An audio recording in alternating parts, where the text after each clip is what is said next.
Antes de começar, gostaria de pedir seu like e sua inscrição para ajudar esse canal a crescer para poder trazer mais conteúdos como esse. E sem mais enrolação, bora pro vídeo. Na noite de 10 de maio de 1998, o astrônomo amador adolescente Leo Biederman descobre um objeto incomum perto das estrelas Mizar e Alcor durante uma observação amadora do espaço sideral. O professor de Leo o faz tirar uma foto do corpo celeste e depois o envia para o astrônomo Dr. Marcus Wolf. Wolf percebe que o objeto é um cometa que está em rota de colisão com a Terra. Contudo, Wolf morre em um acidente de carro a caminho de tentar alertar as autoridades. Um ano depois, a jornalista da MSNBC, Jane Lerner, investiga a súbita demissão do secretário do Tesouro, Alan Rittenhouse, e sua ligação com Eli, supostamente uma amante. Depois de entrevistar Rittenhouse, ela é levada pelo FBI para ver o presidente norte-americano Tom Beck. Depois disso, após uma pesquisa, Lerner descobre que Eli é, na realidade, um acrônimo de ELE, Extinction Level Event, ou extinção em massa,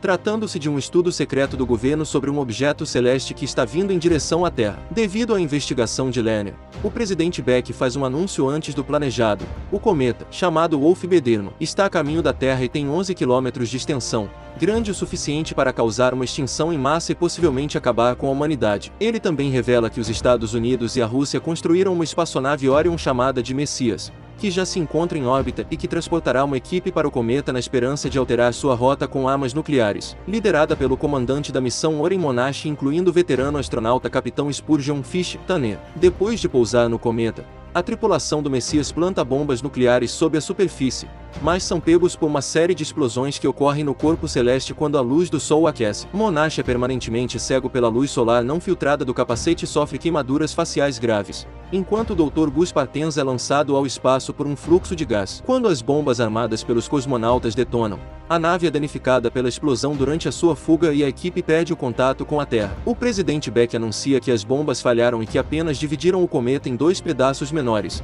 apelidados de Biederman, que possui 2,4 km de comprimento, e o Wolf 9,7 km de comprimento, ambos ainda indo para a Terra. Beck então impõe a lei marcial e revela que os governos em todo o planeta estão construindo abrigos subterrâneos, com o abrigo norte-americano localizado nas cavernas de calcário do Missouri. Um sorteio seleciona 800 mil americanos com menos de 50 anos para se juntar a 200 mil pesquisadores e cientistas selecionados, bem como um suprimento maciço de alimentos, populações geneticamente viáveis de animais significativos e as sementes de todas as espécies de plantas para serem salvos. Lerner e a família Biederman são escolhidos, mas a namorada de Leo, Sarah Otiner, e sua família não são. Leo casa com Sarah para, através de seu matrimônio oficial, tentar levar Sarah e sua família para serem salvos. Mas isso não funciona. Sarah se recusa a acompanhar Leo nas cavernas e permanece com seus pais. Um último esforço envolvendo o uso de mísseis balísticos para o curso dos cometas falha. Os pesquisadores calculam que Biederman cairá no Oceano Atlântico, próximo ao Cabo Hatteras, o que gerará megatsunamis de até 1.100 metros de altura, enquanto o Wolf está previsto para atingir o oeste do Canadá, criando uma enorme nuvem de poeira e partículas fundidas que bloquearão a luz do Sol por pelo menos 2 anos, matando toda a vida na superfície em questão de semanas. Leo volta para seu bairro procurando por Sarah, mas a família da garota parte para as montanhas Apalaches e se encontra presa em um enorme congestionamento na rodovia. Leo alcança-os em uma motocicleta. Os pais de Sarah, conformados com seu provável fim, dizem a Leo para levar Sarah e seu irmãozinho para um lugar alto e seguro para tentarem escapar da destruição. Enquanto isso, a jornalista Lerner desiste de seu assento no último helicóptero de evacuação, dando seu lugar para sua jovem amiga Beth e sua filha bebê. Ela se junta ao seu pai Jason na antiga casa de praia de sua família, onde eles se reconciliam após Jason se separar da mãe de Lerner. Biederman atinge o Atlântico, criando um megatsunami que varre praticamente toda a costa leste dos Estados Unidos. Lerner, Jason e os pais Sarah,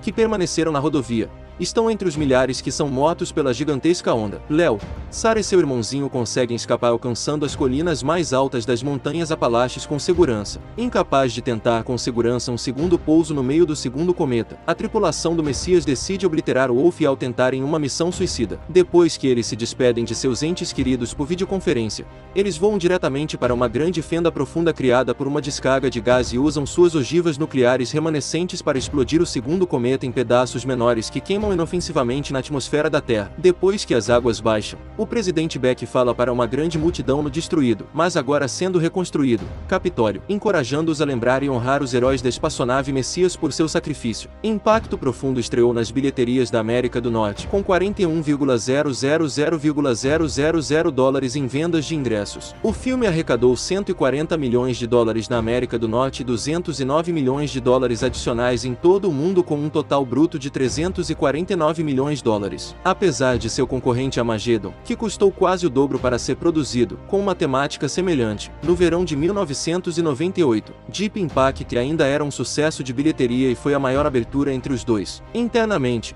ele se tornou o filme de maior bilheteria dirigido por uma mulher e manteve esse registro durante uma década até Crepúsculo reivindicar o recorde em 2008.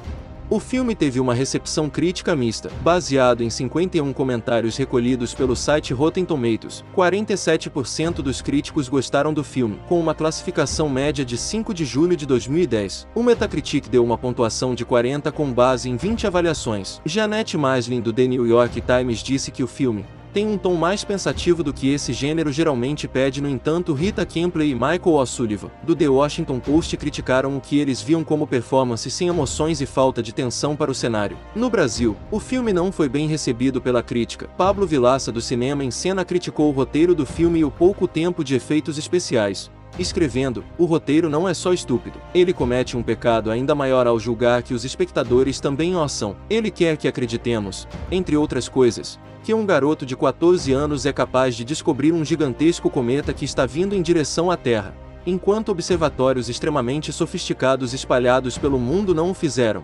Que uma repórter é capaz de arrancar a verdade sobre a tragédia do governo americano dizendo apenas que sabe tudo. Que um garoto é capaz de encontrar sua amada no meio de uma multidão de mais ou menos 100 mil pessoas. Que é possível se correr mais rápido do que uma onda gigantesca que se move com uma velocidade maior do que a do som."